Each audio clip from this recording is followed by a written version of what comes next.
Hi. Hello, everybody. Thank you for stopping by. My name is Christophe Buffet. I am French, the accent. And I live in Brazil. And I'm going to present today's results from the small hackathon that we had on Tuesday afternoon. So I will explain a little bit what we did. I see some people coming. Let them arrive. Okay, so let's go. So the title of the presentation is Open Access Know What, because many museums have been releasing collection information, collection data, iris images and story about the exhibitions. So I was very curious to know and address what was it all about and what people were actually doing with this collection data and these data sets shared on GitHub and all that. How many people here are working in organizations that have been sharing this kind of information? 1, 2, okay. Users, okay, excellent. So one idea was to convene and bring together in the same space some like-minded people, because I had this kind of aha moment when I was in some presentation in São Paulo in Google Campus, where somebody did a quick demo of speech-to-text recognition, and I was like, wow, yeah, this looks really easy. And I went back home and I did it, and I spent a few hours because I'm not really a programmer, so I just looked into it. But it was very, very liberating to see how easy it was to do it. So I had this idea to bring in the same space a lot of people who would be interested to work on these issues. So we met on Tuesday afternoon. Jeffrey Inscho was very kind to host us at the Innovation Lab at the Carnegie Museums of Pittsburgh, so which is a lab that is in between the Museum of Art and the Museum of Natural History. From the call for participants, it was really marketed not as a workshop, but more as something where you would get out really what you would bring to it. There was not one leader or anything. And so I will tell you a little bit how it worked.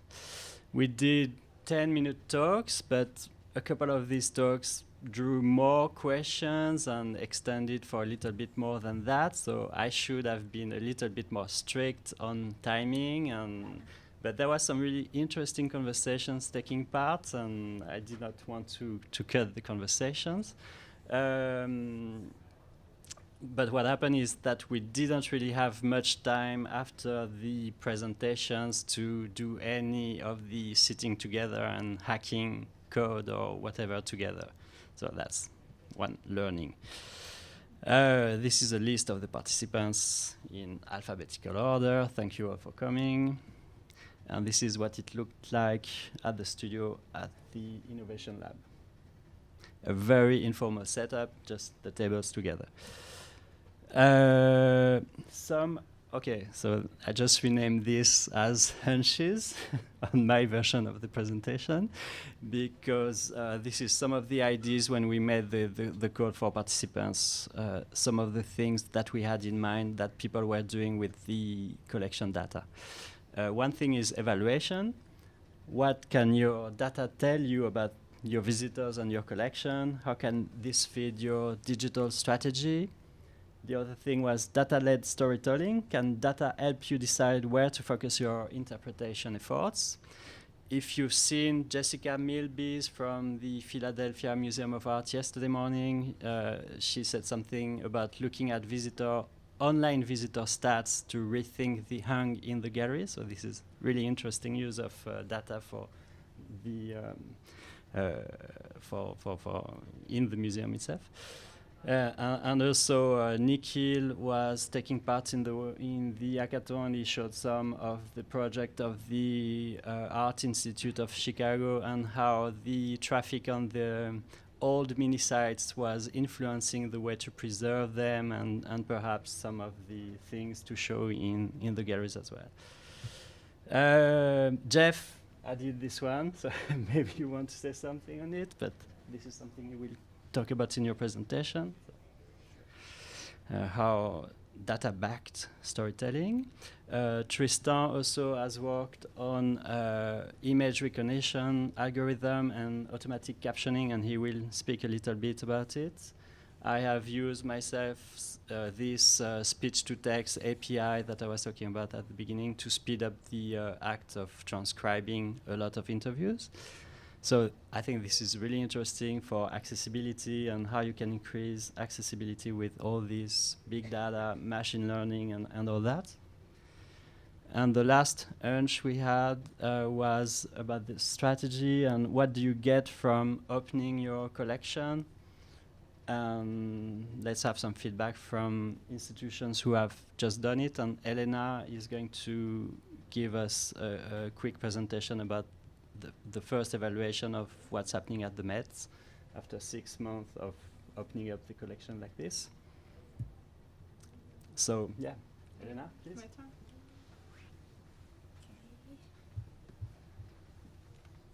So.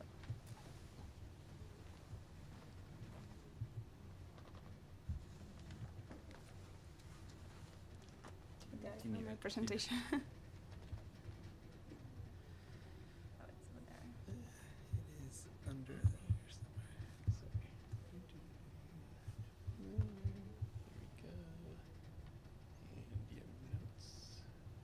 Just like view, so you can see the same thing here. Okay. Oh, you want to see the same thing? Sorry. Yeah. It's okay. Hang on, everyone.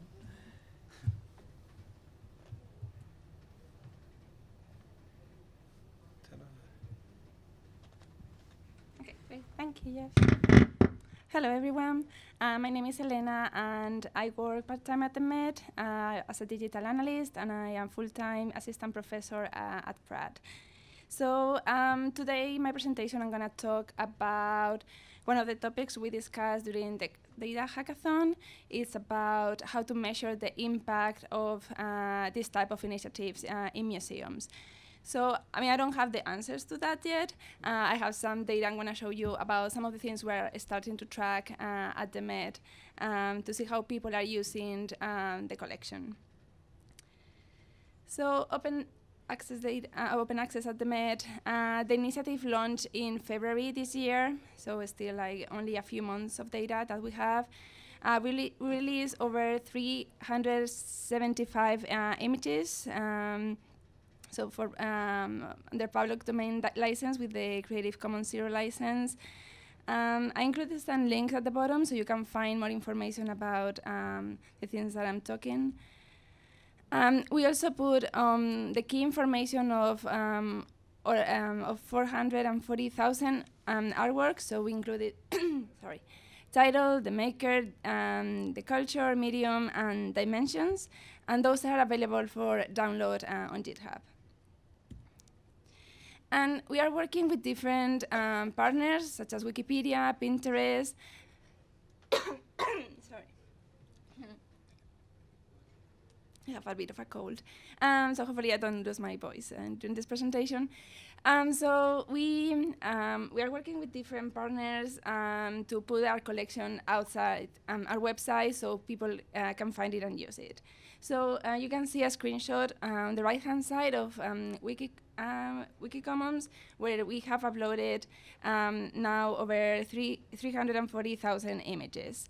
If you want to find out more about the process, the automatic process that our Wikipedian in residence use to upload the data, I included a link at the bottom. So what is happening now? So we are focusing right now on understanding people's behavior on the website and also our first collaboration with Wikipedia. So I'm going to show you some of these stats. So the first thing we're looking at is, did it have an impact on increasing visitation to the online collection? So we've seen a spike in traffic when the initiative launched. It has been higher in the following months. and it's a bit higher right now. So in total, it's a 40% increase of volume of sessions, but one of the questions we are having is like, how do we keep the interest in this type of initiatives? So we did a big launch at the beginning. What are the type of things we can do now to keep the interest going? We actually did some research before launching the open access project about the different type of users that come to the collection. So we have a user segmentations for that. And in that survey, we asked about many different things, including some of the actions like people may do during the open access project. So we had things such, are you interested in downloading images in high resolution, or downloading the collection data to create your own projects, or accessing the data via API. So we have a topology of users and also link to this data. So we know which audiences are more interested in some of these actions. We have a lot of interest in downloading images in high resolution. That's something that comes up in surveys all the time. And you can imagine researchers, teachers, or people looking for inspiration that are interested in this. But of course, the number of people that want to use the API to do things is more smaller. So a key thing in regards to image downloads, we are tracking that number using event tracking on Google Analytics. So you can see the huge spike when we launched the initiative. And it has been actually much, much higher than previous years. At the moment, around 3% of our online collection users download an image, and previously it was around half of that number. And something interesting, I created a specific segment on Google Analytics to see the behavior of those users that download an image. And you can see clearly that they are really, really engaged with the collection. They spend more time on the website, 20 minutes versus 4 minutes of average for other online collection users. And they visit 16 pages per visit on average compared to 3 pages. We are also tracking with Google Analytics on how people click in some of the information we provide to let people know that they can use this image for anything they want. So we have at the bottom of every image a link to the Creative Commons license. So we are tracking clicks on that. And we added in the filters to search for the collection as well, a filter to show only images that are public domain artworks. So we are tracking that information as well. The percentage is pretty small, less than 1%, but also we know that 70% of the people that come to the online collection at the Met come directly to the object page. So they come directly from Google, from other websites, from social media. So they don't necessarily need to use the search and the filters. And here's some data from our activity and partnership with Wikipedia. It's been huge, the impact is having on how many people are seeing our images on that platform. In February, there were 1,000 pages on Wikipedia with our images. In September is 6,700 pages. And you can see the number of views of those pages for the main languages. You have the total in purple at the top, then English, and then other languages. So the number of page views of pages that have our images have gone up from 4 million to over 7 million in only a few months. And something we're very interested is in knowing in which articles people are adding our images, our content. Of course, we can see art-related, history-related pages with our content, but we are very interested in how we are reaching other audiences. So this is an article of hot chocolate in Spanish. So we are seeing how people are adding some of the chocolate pots that are in the collection. This is another example, accordion in French. So we see here one of the accordions from the collection. Also in this collaboration, Wikicommons have a CC search. They launched it I think in January. So you can select to see artworks from some of the cultural venues that collaborate with them. So we've seen that the Met searches make up for 66% of total searches. You have some popular artist names, like such as Van Gogh, Monet and Picasso, but of course you have cats and dogs in the popular searches. So another way we are reaching audiences. And then another thing we are trying to track, but this is like the most complicated things, is to see how people are using our collection, like creating their own things. So we have seen some Twitter accounts that automatically gets data from the collection and tweets about it. And also we've seen people doing some data visualizations based on the CVS file on GitHub. So at the moment we have more questions than answers in terms of measuring the impact. You've seen we've been collecting a lot of quantitative data about image downloads, clicks on these links about public domain artworks. We've seen some numbers from Wikipedia, but we really want to understand the impact in the reach in the long term, not only in these first few months. Also, we want to understand what people are creating with all that collection data and images. Who are those users that are engaging with the collection data? If you are reaching new audiences, for example, like tracking those articles that are not related to art. Something we're also interested in, we have all these links and information on the website about the image policy. We are wondering if people really understand all our terms of conditions about how they can use the images. And finally, as I mentioned before, how do we keep the interest and traffic to these resources? And we are interested both in what is happening on the website and also in third-party platforms. So yeah, during the hackathon, basically, what I was trying to bring is a debate about what do we track, how do we measure impact. So I'm happy to discuss this here too during the Q&A. And also we are doing the SIG meeting later. I am the chair of the Data and Insights SIG. So if you're interested into data analytics, please come and join us after this session. Okay, thank you. Thank you, Elena. So back to you. Yes, no? This is So Jeff will present a little bit of the work he's doing at the Harvard Art Museum. yeah. I don't have anything super formal, so I'm just going to show you a few things we've made and then a few things that have happened with our data.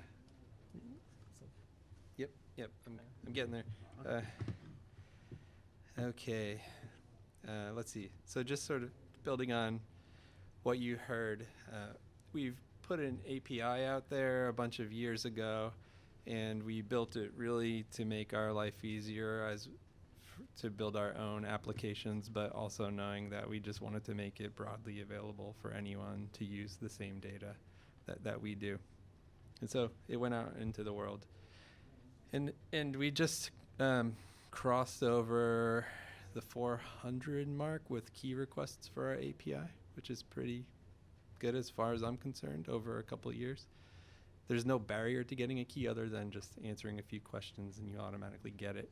And what you get is access to the exact same rich data set we use for all our stuff and all that you see on our collection site, but actually more. There's probably 50 plus fields and other types of data that we don't even show on our own website, but you can get richer data out of our collection.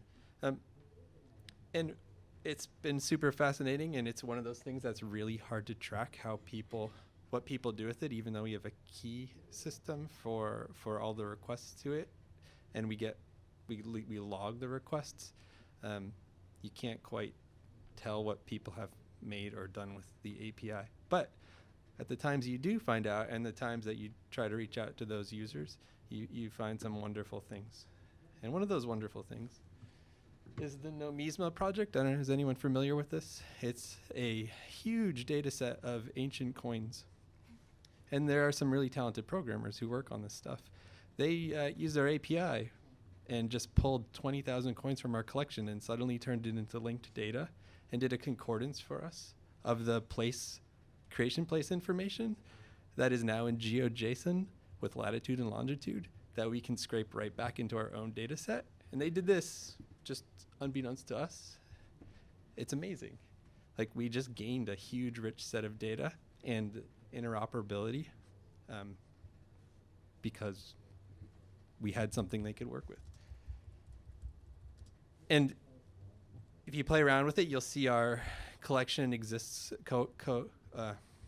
cohabitates this site along with coins from the British Museum, and you can see our coins, our ancient coins, paired with other coins from that same hoard in place of production and all that good stuff. If you're a new numismatist, which I am not, you can learn from this site. So just really fun result from putting our data out there. Okay. So that's like super scholarly and practical, and no less scholarly is this project. Which was a bunch of students at Harvard doing a data visualization course, and they used our API to create a series of 3 different visualizations using different techniques, including mapping, and then come on, web browser.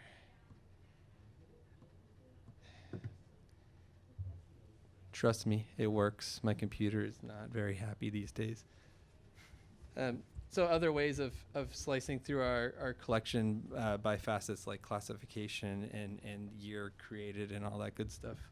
And then ultimately they did their own little take on browse by color, which is pretty fun. So anyway, you have a lot of good things happening with students who need data sets. And this was one of those things where, you know, they did it on their own. We put our data set out there. It made its way into a list of data sets available for coursework, and off they go. So those are just two quick examples of what happens with open data. One of the things we talked about a lot on Tuesday. And there were a lot of really great presentations, and one of the things I mentioned, if you were at the session yesterday morning on Data Viz too, is just how we can use data to improve how visitors interact with our museum. And just to show you a bit more, one of the projects that was illustrated in that presentation yesterday morning was this visualization, and in particular, we have a floor plan view of the museum where you can do things like just show me where all your paintings are, and in particular show me just the paintings installed in the last 30 days. And you can see where things have changed in the museum if you are a repeat visitor. And the really important point I like to highlight about this is that this is all derived from the data that we produce doing our day-to-day work in our collections management systems. We're not augmenting our data set in any way to do this. We know when things have been moved in the building, so we can calculate the time on view, how long it's been out there in the galleries, and give you a new perspective on what's happening in our spaces.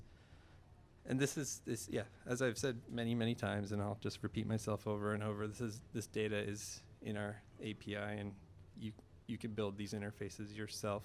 We're not holding on to any secret information here to do this. And to that point, the code for all of these goes out on our GitHub whenever possible, so that people can download it and just start hacking it in there for their own purposes.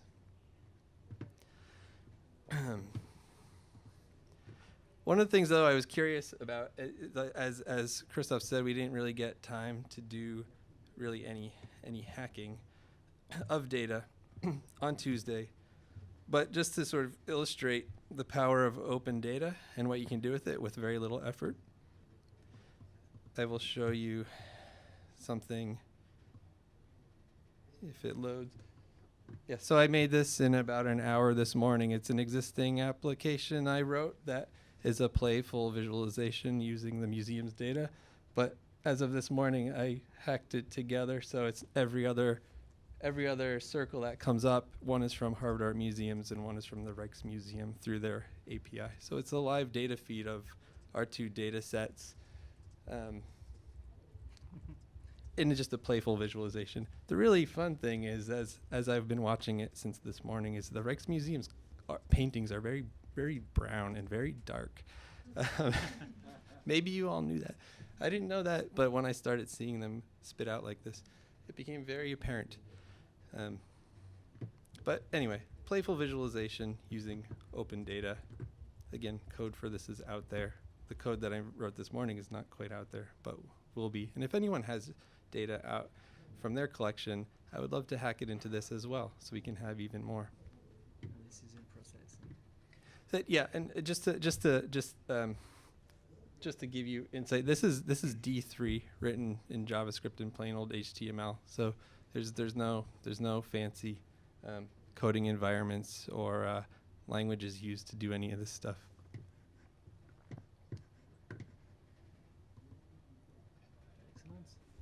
And how much time is it? 2 more minutes. 2 more minutes. All right. And then maybe the last thing I will try to show you, if it will behave nicely, is a little bit more of some of the work we're doing using all of the, aggregating a lot of events information that's happening on our collection to try to understand and what the collection is doing for us and how we might use it in ways we didn't think about previously.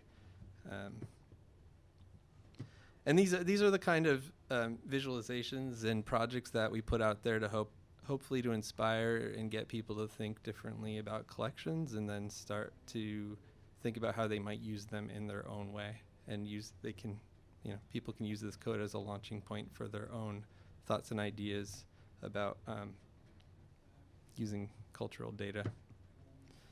And sorry, my computer. Does anyone here use a Windows computer still, besides me? In the last 2 days, I got the blue screen of death 3 times. 3 times. And now it's just proving to be just a really annoying piece. No, I have no backup. I mean, I have a crash plan backup. It's my only computer. It's a sad thing. Anyway. And before I run out of time, yeah, this is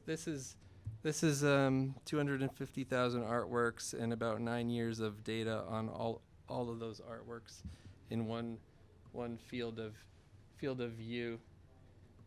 You're seeing an aggregation of page views and movement and study center use and conservation and all that good stuff. And this is where we can start probing into the areas of the collection that show very little use and interrogate like why things aren't being used at all. And this is nearly live, and I'm using my mouse to interact with it. And what becomes really fun and interesting is that you can actually put yourself in the perspective of one of these objects. So our Van Gogh painting has a very high spike, which I'm going to run out of time before I can show you. And you can put yourself at the top of that spike and peer down at all your other objects in their little inferior, puniness at the bottom of the field of data. And it really shifts how you think about your objects and what their place is in the hierarchy of your own collection and how they might be presented and perceived by people using your collection. So you can do a lot with data. We're doing this internally. Like I said, this is all data that's available as open data as well, including the page views and analytics information. So we're just hoping to encourage people to to think about collections in different ways through our data. And I'll just stop there for now. Thanks.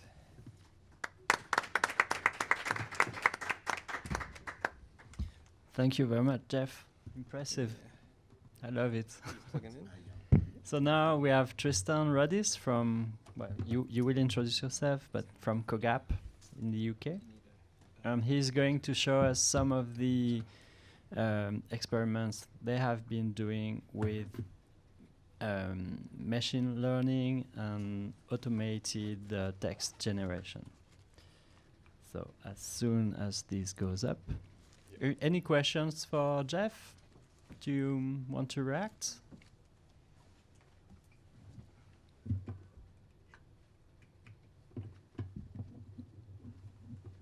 So I'll see if this adapter works.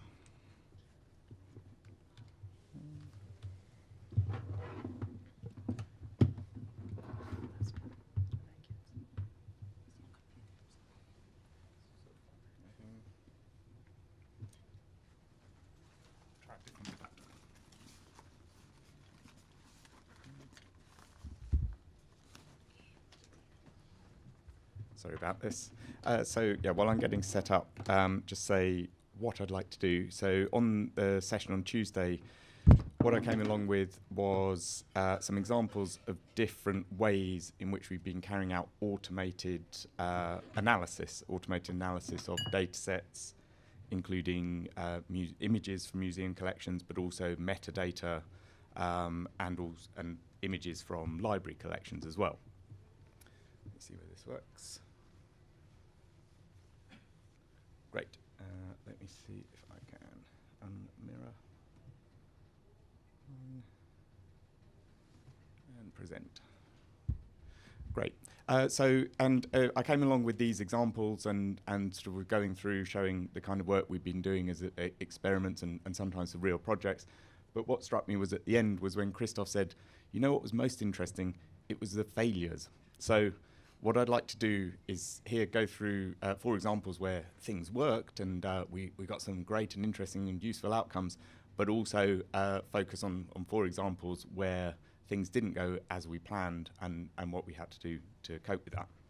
So the first problem that we were tackling was to find interesting images. So we maintain the website for the Qatar Digital Library. It's got about 1 million images, and I think there's about 10, 15,000 of those are these medieval Arabic manuscripts. So each manuscript could have up to 600 pages. Some of them have illuminations in them, and these were the ones that we really wanted to pick out to find the visually interesting ones. But some of them are just plain handwritten Arabic text, but you can see often these look quite similar anyway.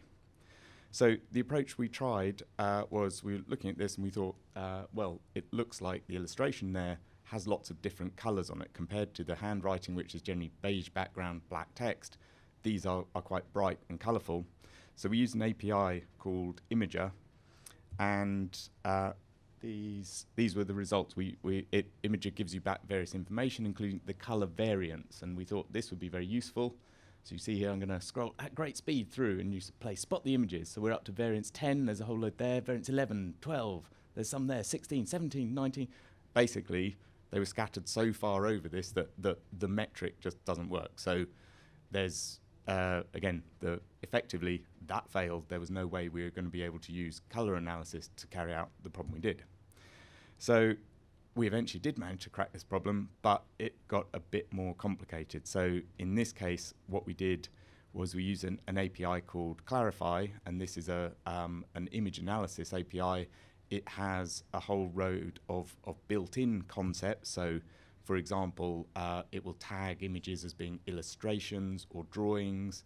And then we can also look at concepts that it might add, such as text or manuscripts that we want to remove. So we were thinking, okay, great, we can look for the things that say drawing with a higher probability than it says text, for example, and that will work. In actual fact, that didn't work at all, but the great thing about Clarify is you can effectively create your own custom concepts using training sets. So what we did was create a sample training set, both positive and negative. So Arabic manuscripts, here we go, a whole load of different examples, but none of which include these illustrations. So we had a training set of 40-odd images there. Then we had our positive training set, and in this case, it was only 26 images or so. But we managed to run this through the APIs, and we got some results out. And you can see here the red highlighted items are ones that it has tagged as being an illustration. And it's already, it's pretty good, but at the same time, there are some there where there's just sort of water stainings on the page. It's misidentifying them.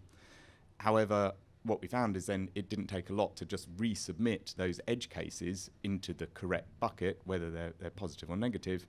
And then effectively, so here's a whole archive, again, at so great speed. You can see there, though, it has picked out amongst all of these, the one with the illustration, and so it goes. So it's actually getting better and better the more we run this. And in fact, effectively, it did work. It worked exactly as we hoped by the end after a couple of rounds of that training and misidentification. And here's an example where we just created a AAAF manifest of all of the images that include illustrations, and you see in the tiny thumbnails down the bottom, it's got it exactly right, and therefore we were able to achieve the task. And what I would say is that this is it's a very powerful and surprisingly easy technique. It's something you can use straight away now, and I would encourage you to think of applications for your own problem domain. I mean, obviously this is illustrations in medieval manuscripts is very specific, but effectively you could use it for anything else where there is a visual difference that you care about. And one concrete example that we're considering introducing is is blank pages versus pages with text on, because the archivists very thoroughly scan both the recto and the verso of a lot of documents, but for most people they don't actually care that much about seeing the blank back pages. So it would be a good thing to, when we generate PDFs and downloads, to give the option, say, include all pages or just textual pages. Next failure, term extraction. So this is going back a few years. It's about 5 or 6 years ago when we were working for the Metropolitan Museum of Art. And when we came across their collection, it had effectively no categorization at all. So we thought we obviously need to add some to allow users to find things.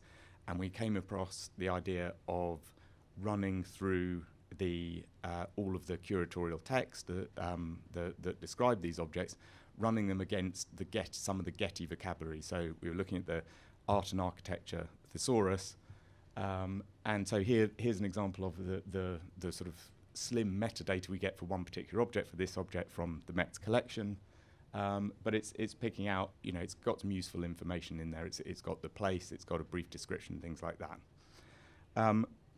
So in this case, we've got a stool, and this is what we got back from the art and architecture thesaurus.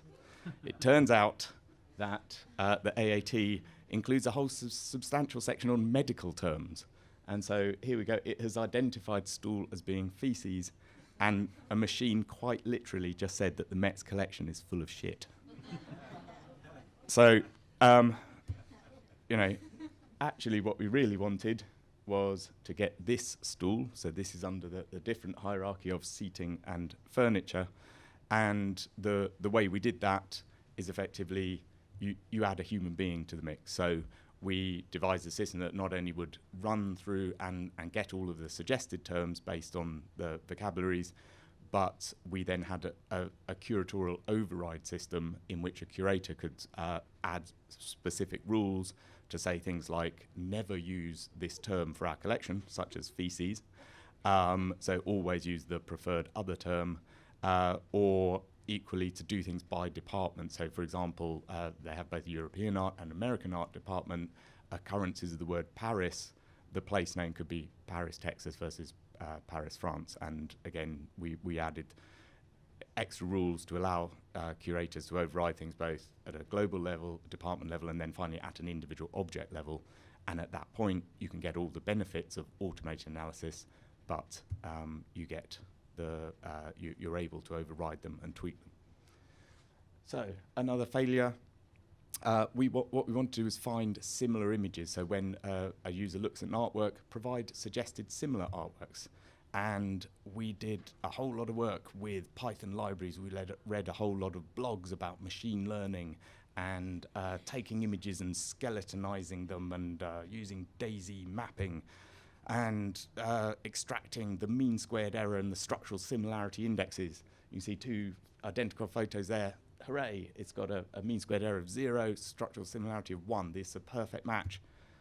What happened then, we took another image of the Eiffel Tower.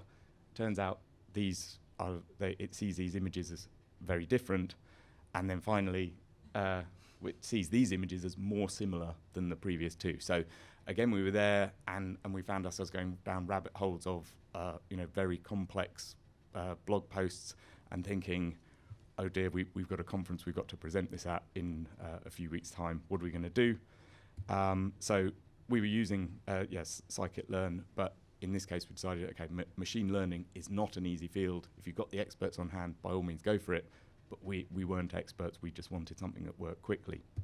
So in fact, what we did to alter this is we decided to use other people's work. So we were using term extraction, again, from 3 different computer vision libraries. So we used Clarify that I talked about earlier, but also Google Vision API and Microsoft Computer Vision.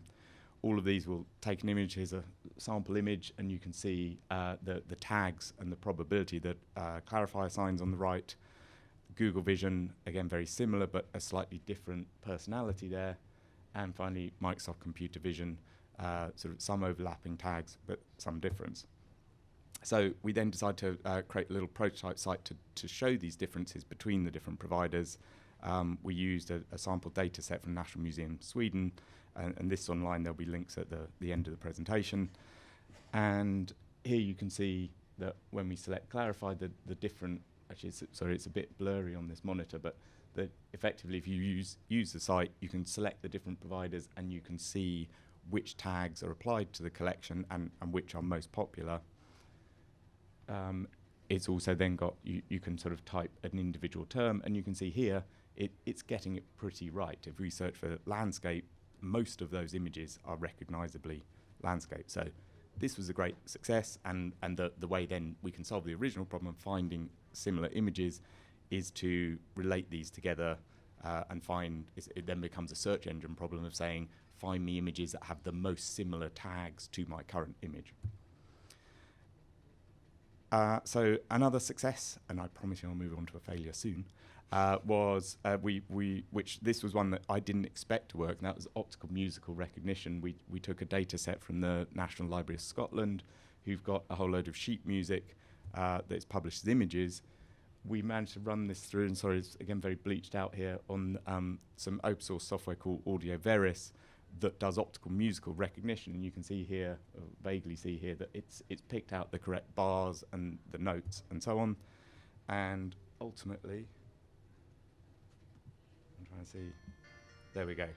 This, we then turn that into a WAV, and this is playing back the music from that sheet. So we literally started with an image, and it goes straight to audio via this intermediate step of musical extraction. And again, just last week, we put up this demo site that sort of shows the results of some of that. So again, I'm welcome you to go and explore it. It's extremely slow because we've loaded the search engine with way too much data, but effectively, it will show you what the computers are capable of nowadays in terms of recognizing music. Back to failure. So part of the Microsoft Computer Vision API is that it will suggest a caption for an image, and we thought this looks really interesting. So we've got an image of some flowers, and this is what Microsoft Computer Vision comes back with, and we're like, okay, that's pretty good. This is really exciting stuff.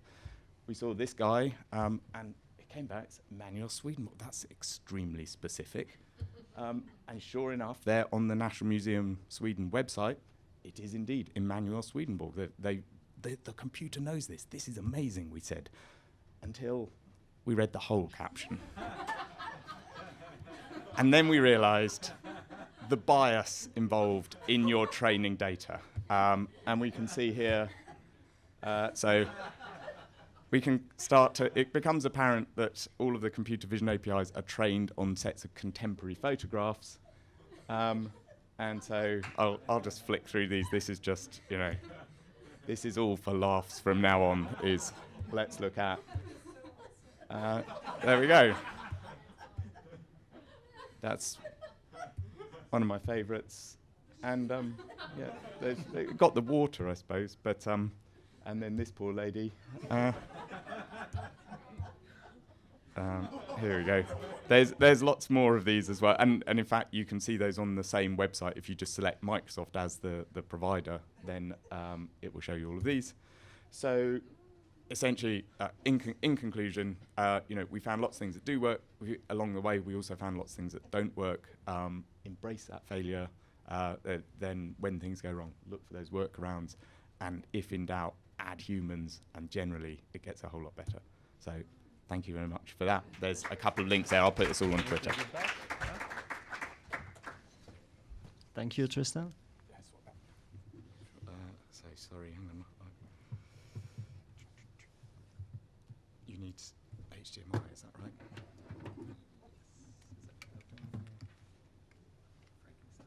Yeah, there we go.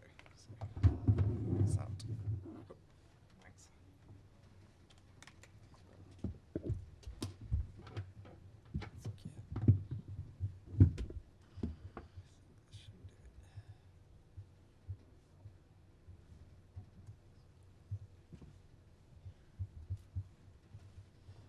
Okay, excellent. Thank you.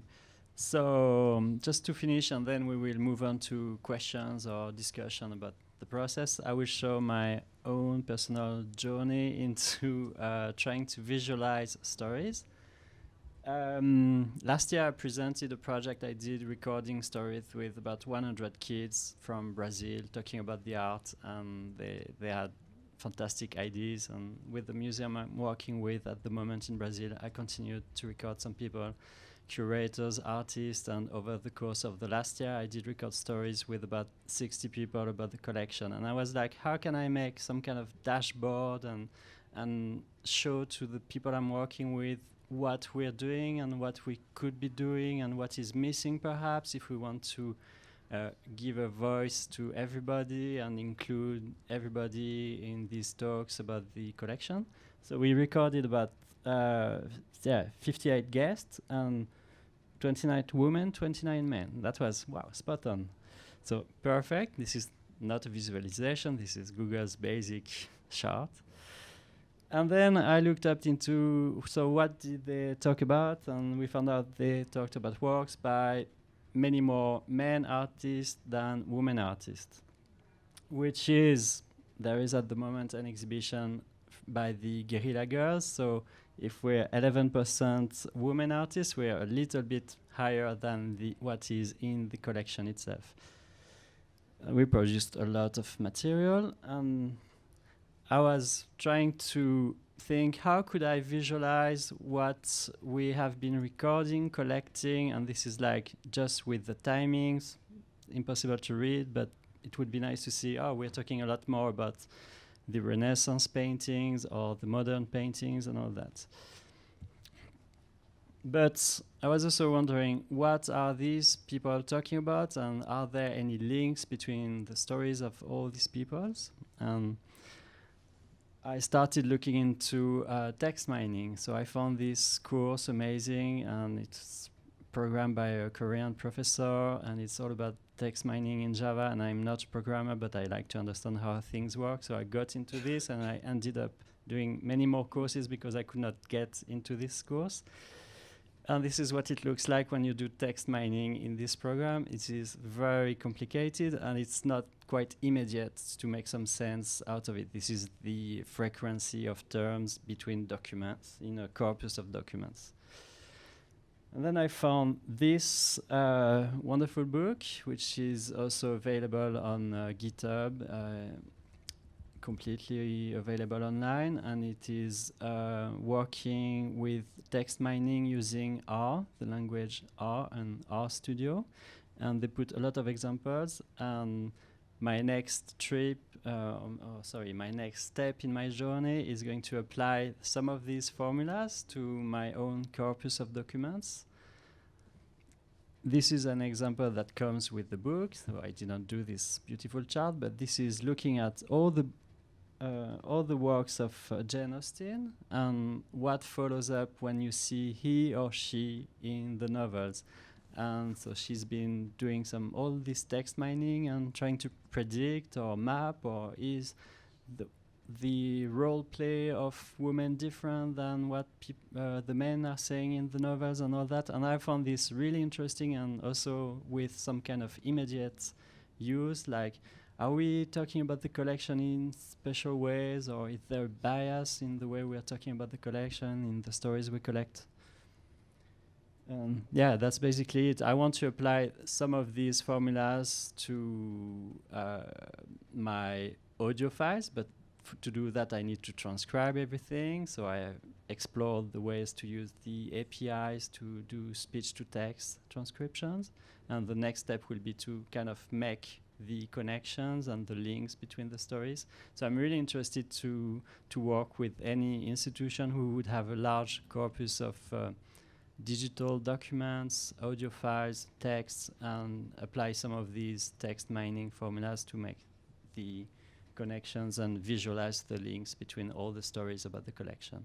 And that's it. So maybe we can open up to some kind of discussion, because going back to what we did on Tuesday, it was a very informal setting. Everybody who took part brought some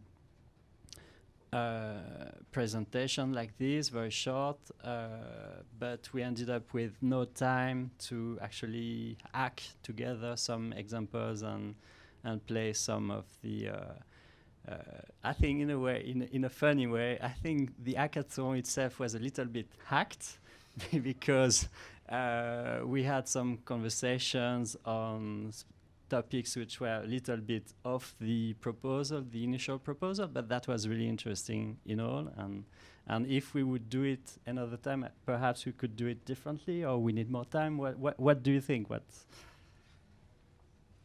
Personally, I think more time is the key thing. I think an afternoon, including presentations, is very ambitious. Yeah. And maybe good to agree something in advance. If there's a way to coordinate in advance, I think then we could have all joined in quickly around a subject or theme.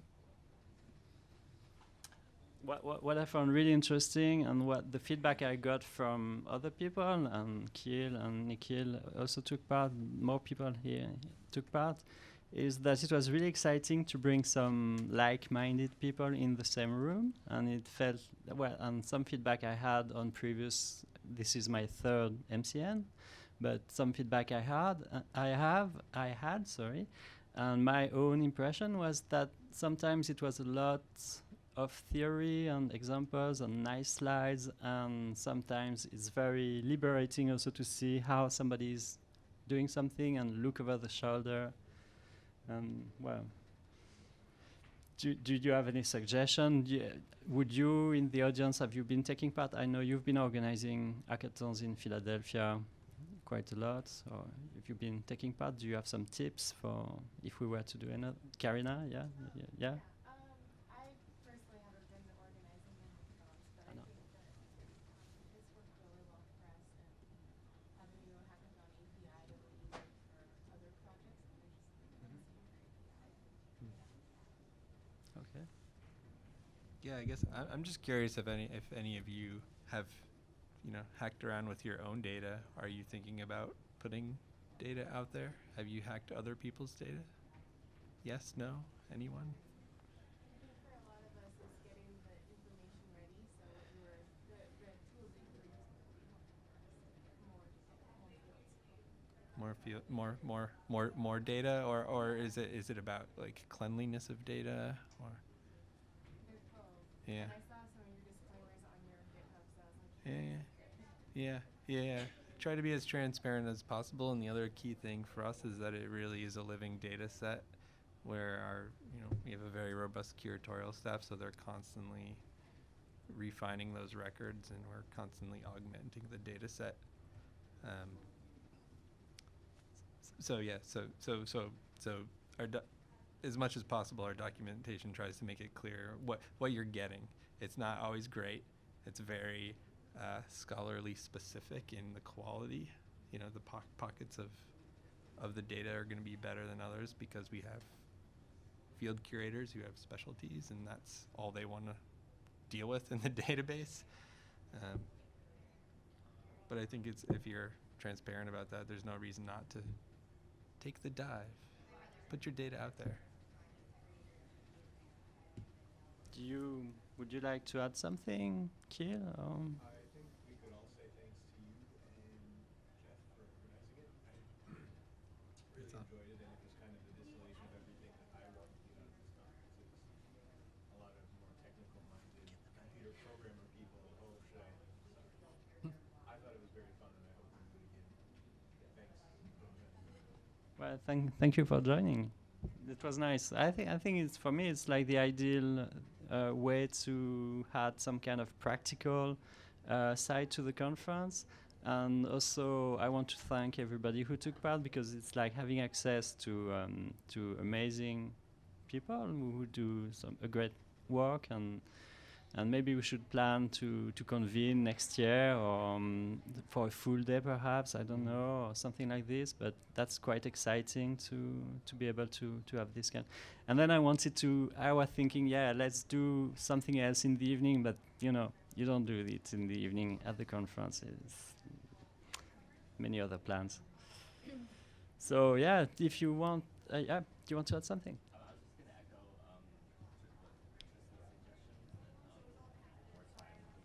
Do you want to speak in the mic? Get a mic? So we can have it on tape?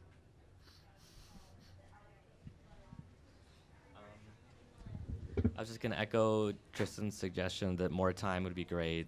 I think sharing our projects was useful and necessary so that we knew what we could possibly hack. You know, like we wouldn't have really known that had we not gone through, you know, spent the time to review each other's projects. So I think that was an important component, but, you know, perhaps some of that could have been done beforehand, like you suggested, so that we can sort of maximize the time that we do have together.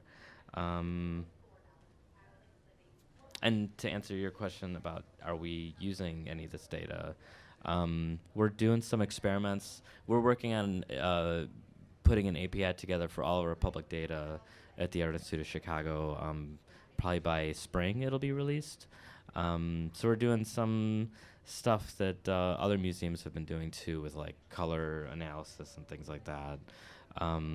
But a small side project I did for MW a few years ago was to take data from like 12 different museums that had publicly available APIs, and take works from their African collections and put the dates that those works were created on a timeline in parallel with a data set that's publicly available of the number of enslaved people that were removed from Africa over the period of the transatlantic slave trade.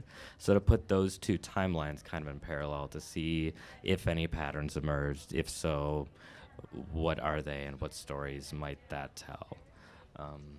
So I was only able to do that because the 12 museums that whose data I used had publicly available APIs. So. Well, thank you for joining us. Please join the SIG lunches. I am also co-chair of the media production and branding SIG, so if you want to go, the data and insight SIG is really interesting and relevant to our topic today. So, and thank you for coming.